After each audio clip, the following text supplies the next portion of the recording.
The Detroit Tigers take down the Dodgers by a score of 4-2 and avoid the sweep in the series finale. And Reese Olson is an absolute dog. All right, let's talk about it all today on Locked On Tigers. You are Locked On Tigers, your daily Detroit Tigers podcast. Part of the Locked On Podcast Network, your team every day.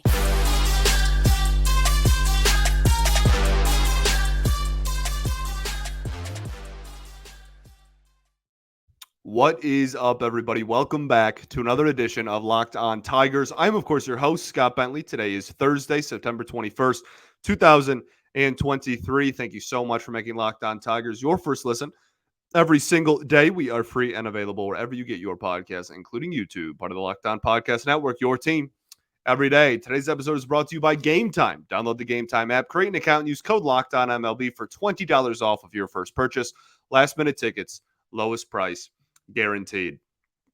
All righty. Well, what a ball game. The Tigers win 4-2 over the Dodgers in LA on Wednesday night. The Tigers improve to 71-81 on the year. The Dodgers fall to 93-58. This was a really well-played ball game, quite honestly. I really was impressed with how the Tigers looked. And again, like if I'm going to point out and complain about all the mistakes they made in their losses, I'm gonna pump them up in wins in which they look like this. I mean, this is a very good Dodgers team again in LA, and like the pitching obviously carried them, right? We're gonna bury the lead a little bit and talk about Reese Olson later, but this was a sound ball game. They did a lot of stuff right in this game, and again, clearly Reese Olson did the most right, and that is the lead. He has been unbelievable. We'll talk about this performance in a vacuum and how he looked and why this outing in particular went as well as it did later. But like just generally speaking, like he is forcing the hand of people, the fan base, the front office, the coaching staff, you know, me, you, your mother, like everybody is now having this very difficult conversation in regards to Reese Olson about like, hey, what is his role next year? Right? And like, I love it. I welcome it with open arms, man. Like that is exactly what healthy organizations have. There's constant like competition within itself, right? And like positional competition and competition within roles. And like, that's the sign of a deep, healthy, good organization is like, hey, like, am I like I've played well enough. I think I'm good enough to be a starter next year. Well, we have a whole offseason. We're probably going to sign some starting pitchers. I don't think we're writing your name in pen, but like when people go out there and predict this is what my 2024 rotation is going to look like, if you don't have Reese Olson in it, somebody's going to reply to you and be like, hey, what gives? Where's Reese Olson? And like that at a minimum, I think is so valuable. Like he's blown past my expectations, I guess is really what I'm trying to say. If you would have told me when we called him up, like, I mean, y'all remember to the people that do listen every day, like I wasn't telling y'all like, hey, this dude's going to be fantastic. Like he had a 9 ERA in AAA. And like everyone's always been a fan of his stuff. His slider has like a 3,100 spin rate, right? Like he has phenomenal stuff, obviously. But if anybody told you they expected this out of Reese Olson, they're lying, man. Like he has blown away my expectations. And even before this, like last month, I would have said that. Like he's, you know, the fastball doesn't get swings and misses. He didn't get any whiffs on his fastball in this game. Like he still has stuff he needs to work on. But like even before the last 4 starts, which he's had like a 1.4 ERA or whatever in his last 4 or 5 starts, he had done better than I expected him to do. Like he has been a solid enough major league starting pitcher for this team. And then in the last month, he's just turned it up a notch. And again, we'll kind of talk about it a little bit more in depth and how he looked in this outing and why he was able to navigate such a darn good lineup so well later on in the show. But like, it's impossible to not start and bury the lead just because it is so clearly the biggest story in the organization on Wednesday. Right. I guess maybe Riley Greene getting Tommy John. We'll talk about that at the end of the show as well. But Reese Olson, man, what an absolutely phenomenal performance. And I more than welcome the conversations about, how much are we just going to be like, this dude should probably be in the rotation next year. We'll talk about it more this offseason. We'll talk about it more later. I want to start. Well, we're 7 minutes in at this point. We're not starting with anything else, but I do want to talk just in terms of this ball game in general. We talked about at the very beginning of the show, but like this was a sound ball game. They hit with RISP. Beautiful. Great job. I'm so proud of you. 3 for 8 with RISP. We'll gladly take that. And look, like there was so much about this game that was, again, like they just played well. Like it was just a well-rounded game, man. Like there was a lot of players really maximizing their value. I guess that's the best way I can put it. Like Zach McKinstry defensively. Okay. We know his limitations on offense. He swings at every single low curveball. He has a 643 OPS, and that's included in a May in which he had like a 900 OPS and walked 72 million times. So like there are clearly limitations to his offense.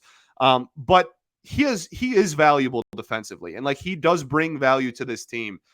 Not only does he just have one of the better defensive metrics in the entire game of baseball this year, like he's in the 97th percentile in arm strength. He has one of the most like outs above average in the game of baseball this year, top, 15%, 13% in that regard as well. But he's like a net zero or better defender at 6 different positions. And like that's so unbelievably valuable. He made a great play at short. I think he booted a ball at second base in the 9th inning now that I'm thinking about it. But like this conversation, this point still remains.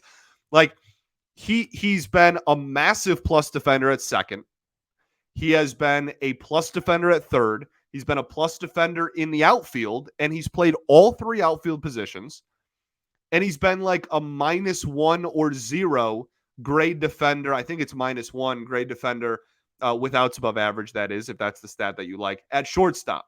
So like he is at worst like a just ever so slightly below net zero defender at 6 different positions, and at best a big time plus defender at some of those. So like the reason I bring this up is because if I thought that Zach McKinstry was going to just leave this team and pack his bags and it was going to be a 1-year thing, then I probably wouldn't be talking about it. But I think that this coaching staff really likes Zach McKinstry. And I have had this conversation with a few other people as well. A few people, actually. I've talked about Zach McKinstry a lot lately for some reason. Like I get the impression that this coaching staff likes him and that AJ likes him.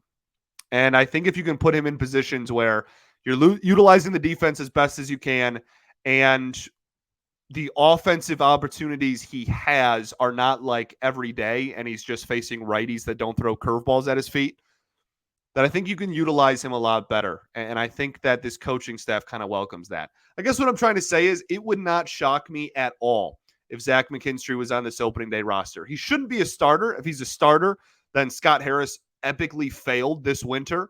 But if he's on the bench, I'm not surprised, and I'm also not like super upset about it. But we'll see. Okay, let's get into the rest of this ball game. We got a little bit of offense to talk about. Again, some clutch hitting. Then we're going to talk about Parker Meadows. I guess I kind of jumped the gun on talking about the defense on our itinerary there, but we'll talk about Parker Meadows and the value that he brought to this baseball game as well. And then obviously we will talk about Reese Olson. But first, I got to tell y'all about our friends over at Game Time. Talked about it at the beginning of the show, man. Game Time is the best. You can forget planning months in advance because they have deals on tickets right up to the day of the event. You can get exclusive flash deals on tickets for football, basketball, baseball, concerts, comedy, theater, and so much more. The Game Time guarantee means you'll always get the best price. If you can find tickets in the same room or section, row or section, for less, Game Time will credit you 110% of the difference. Get images of your seat before you buy so you know exactly what to expect. The tickets are sent directly to your phone. You don't have to search through your purse, your wallet, your email, etc. They're just right on your phone, man. So snag the tickets without the stress at Game Time.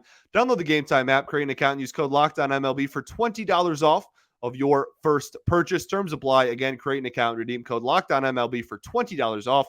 Download Game Time today. Last minute tickets, lowest price, guaranteed. All right, everybody, welcome back here. Segment 2 of Locked On Tigers. Appreciate y'all for tuning in, making us your first listen every single day. We are free and available wherever you get your podcasts, including YouTube. Shout out to the everydayers that do tune in every day. We'll be back tomorrow, recapping Game 1 against the Oakland Athletics. Okay, so let's talk offense a little bit. Torkelson, he was like 15 feet away from home run 30 like 3 different times. Like he kept fouling the ball off just like 10 feet to the left of the foul pole. He did it like 3 times in this game. I'm sure he's a little frustrated. Ends up going 0 for. Zach McKinstry, we already kind of talked about. Matt Vierling goes 0 for with a walk. The walk was a fantastic at-bat for starters. And second off, he was pulling 99-mile-an-hour heaters inside. Who is this, and what has he done with Matt Vierling? I'm all about it. I love it. Matt Vierling pulling fastballs, 100-mile-an-hour fastballs at that, on the inside part of the plate. Sign me the heck up. My goodness. I don't think you realize how quickly my tune would change on Matt Vierling and my opinion of what he can be to this team going forward if he consistently can pull velocity inside. If he can go from just slapping the ball on the ground to right field over and over again and change that tune to pulling fastballs, down the left field line, that's a much different ball player. I'll put it that way. So great to see. That's been an adjustment for the last couple of weeks, right? That's not just a one-off thing. We saw the grand slam, obviously. It's been pulling the ball a lot more, and fastballs as well. That's a great sign. So change the mechanics a little bit there. Who else? Oh, you know what? Shout out to Tyler Nevin. Look at this. OPS up to 600. That OPS started with a 4 when he got recalled from AAA. I think he's on an 8-game hit streak. Had a couple of knocks in this one, including an RBI single. Great game for Tyler Nevin. Great stint for Tyler Nevin. I like he's not going to be here like long term, right? I don't think he makes it through the winter, but like good for him for putting together a good enough last month of the season here to where like he will get work again this winter, even if it doesn't end up being here. So good for him. Parker Meadows. Oh, Carson Kelly, actually. Then we'll get to Parker Meadows. Carson Kelly, 2 knocks. The offensive and the RBI single for one of them. The offensive numbers are still not good, obviously. 211 average, 545 OPS on the season, right? Like no one's going to try to convince you that that's good, but been a couple of good defensive plays in this game. And like I think that he handles this staff really well. I'm really warming up to Carson Kelly quickly. I just think it's impossible for me to like hate a catcher. I think that that's my problem. Like I just, if you're a catcher, I'm in love with you. Like so maybe that's just it. But like, I think in all seriousness, like defensively, he has been very sound. He's been calling a really good games. And yeah, I think he's been a plus defender here. And like in the catcher position, you can't have a liability. You can't have an automatic out back there, but there's so much more that comes with the catcher position. And I know I just said this a couple of days ago with Jake Rogers, but like if you can get a fantastic game caller and a fantastic defensive catcher back there, you're going to live with well below league average hitting. And that's what makes Jake Rogers so valuable is he calls a good game. He's a good defender. He's got a good arm, and he's not the worst hitter in the world. So the Carson Kelly conversation for this offseason will be interesting. We have that team option kind of like looming. What is it, $3.5 million for 2024? Even with the offensive numbers, what they are, I don't think it's impossible to take that. This free agent class isn't good.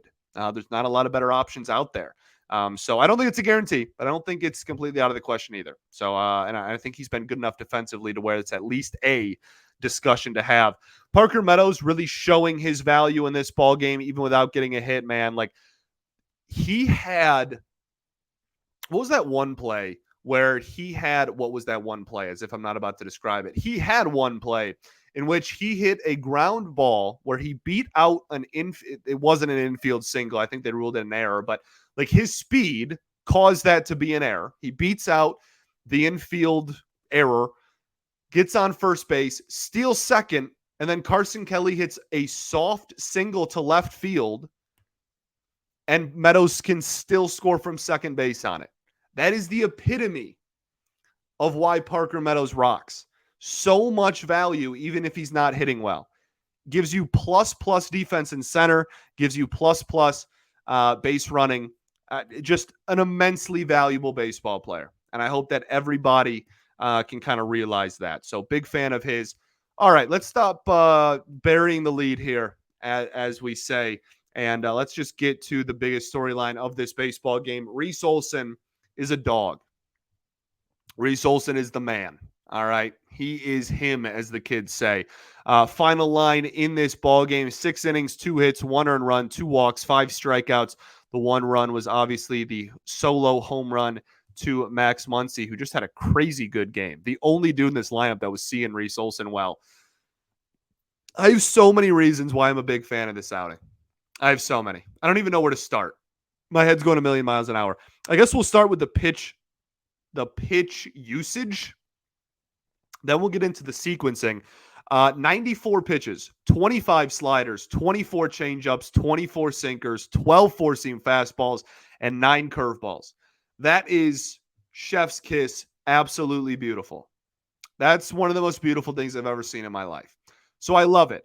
But it's not all about like pitch mix. Like it's not just as simple as, oh, you just throw all your pitches like the same amount and you must be good.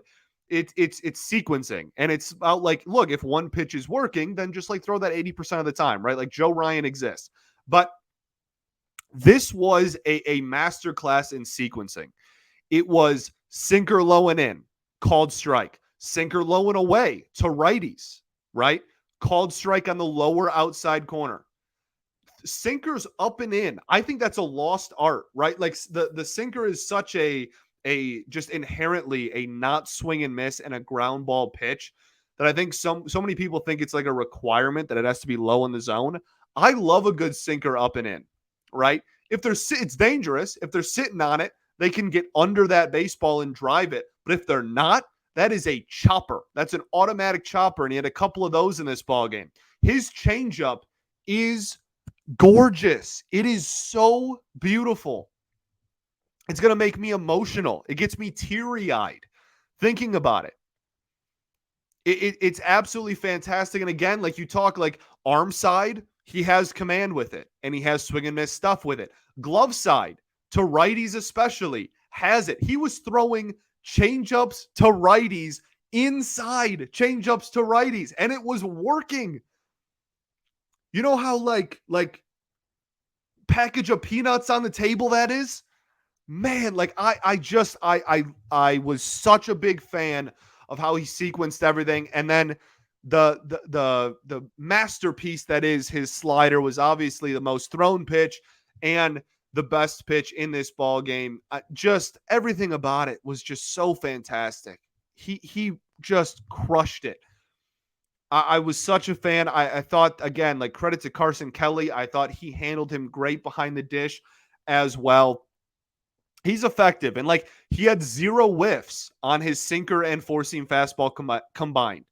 But he had 9, actually he had 12 called strikes on those 2 pitches combined, right? Like for his sinker, he had 0 whiffs and he still had a 38% CSW percentage on it. So the sinker was just a called strikes machine. And I think that's because he kept going glove side low, right? That low corner glove side, low and away to righties, low and into lefties, not afraid to challenge people. And it was just buckling knees. And he got one on Mookie Betts to start off the ball game. Probably a ball outside, probably not a great call, right? But like we'll take it. And like that's the around the strike zone, just completely painting the black all game. I can't say enough good things about Reese Olson. I can't say enough good things about this outing. If he can maximize a four-seam fastball up in the zone to get swings and misses, he is going to be a problem in 2024. He already has been, clearly. He's got an ERA of 4.13 now because his ERA in the last like 4 or 5 starts is under 1.5 or like at 1.5. It's unbelievable. So that's like the 2 big things I have for him going into next year. 1, get swings and misses on your fastball up in the zone because it's fast enough. You should. 2, deeper into ball games. And I don't just mean like just, oh, he's only going 6 innings. He needs to get better. Like, I'm not trying to make it that simple. Third time through the lineup. And it's a command thing more than it is like, oh, these guys are seeing him a lot better. It's command. You watch his starts, almost you can see the exact batter it happens. The 6th inning comes around, the first or second batter in that inning, his command just completely changes. And he starts hanging more sliders, and he starts missing the fastball command that he had pinpoint the first 3, 4, 5 innings is gone. And like it's not, again, like it's not like oh, these guys are seeing him much better, whatever. It's almost strictly command. And so those are the 2 biggest things I want to see from him next year.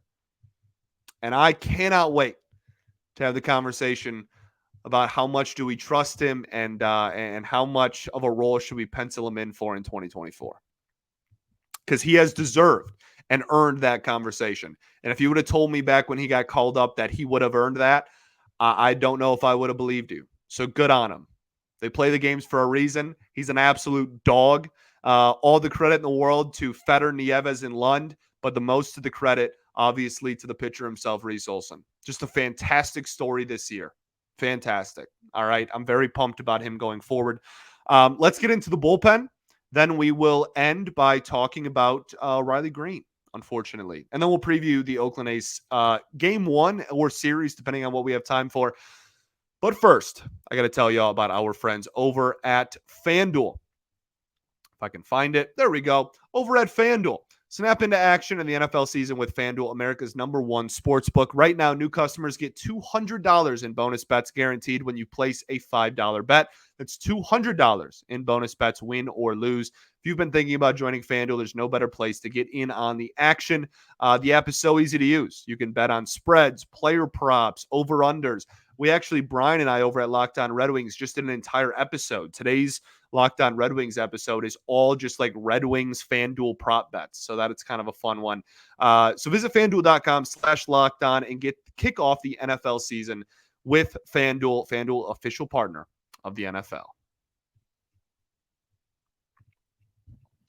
All right, everybody, welcome back here. Third and final segment of Locked On Tigers. Appreciate y'all for tuning in as always.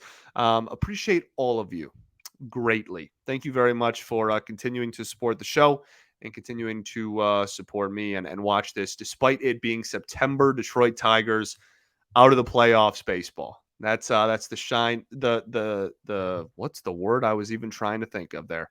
That is the. I have no idea what word. There is no word coming to my brain. That is the sign, not shine. The sign of a true fan right there. Goodness gracious. Let's get into this bullpen really quickly. Miguel Diaz, 1 1/3, no hits rather, 1 run, unfortunately, 1 walk and 2 strikeouts. His ERA is no longer 0. Pour one out. Cheers, everybody. Cheers to Miguel Diaz's 0 ERA as a major leaguer in 2023. It was a fun ride. It was a really fun ride. He had a 0 ERA in spring training. He had a 0 ERA up until now. The most messed up part about it is that he didn't give up the run. Will Vest did.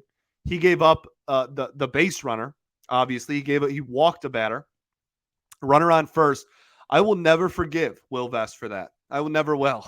Obviously kidding, but like it would have been really funny just for the bit to see Miguel Diaz end the season with a 0 ERA. But 2 strikeouts and 1 1/3, man. Like he's been good.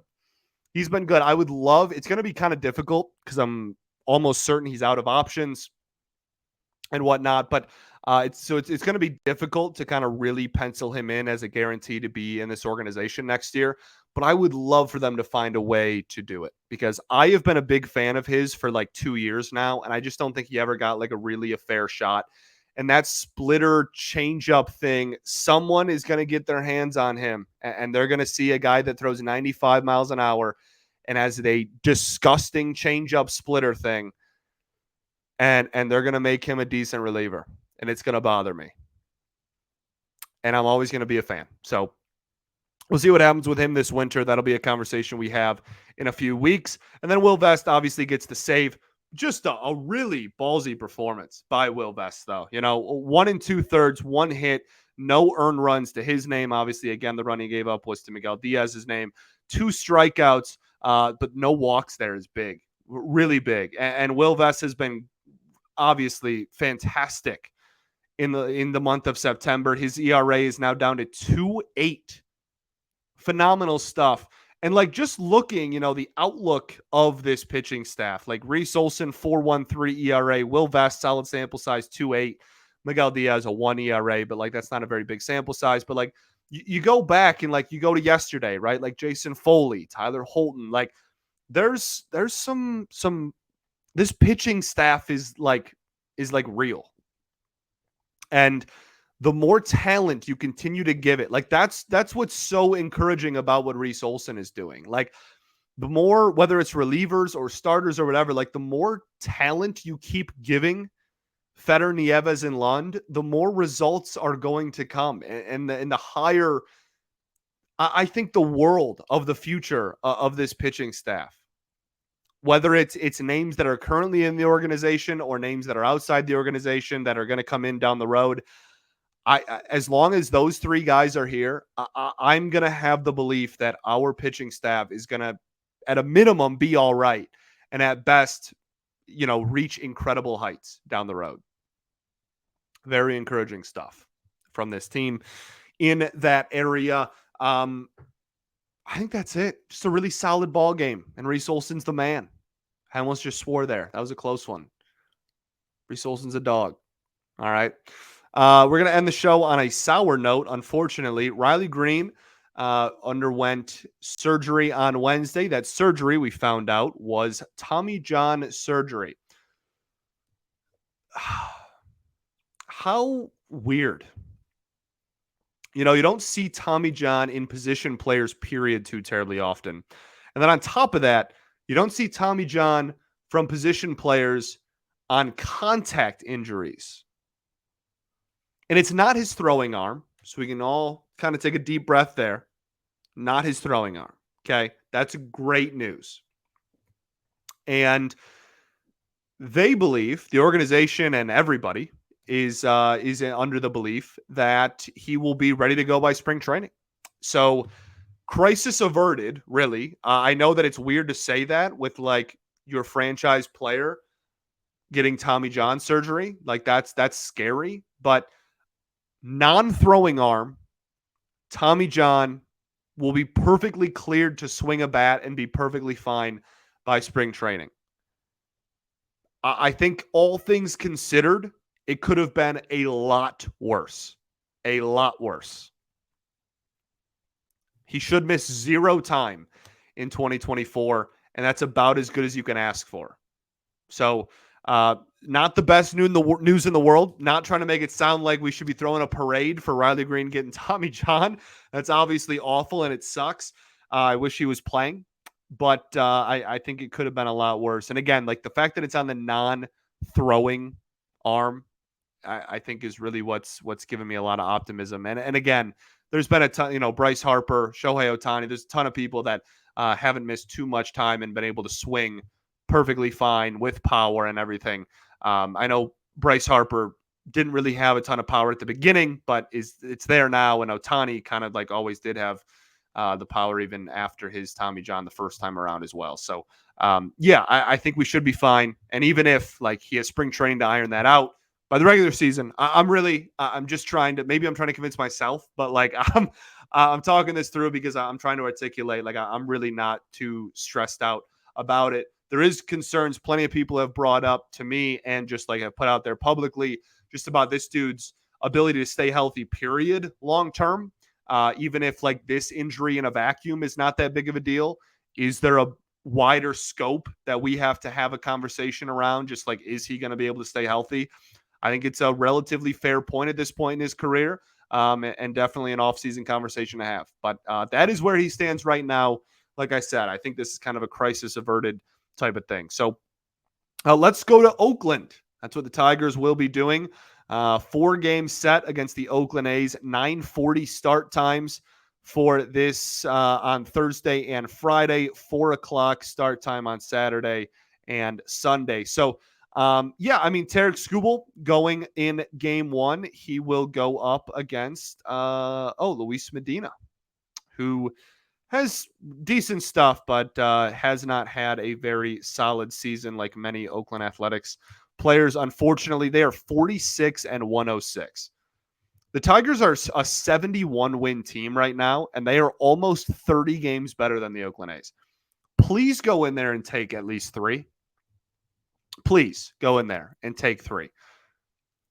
If you take 3, you will be going into the homestand.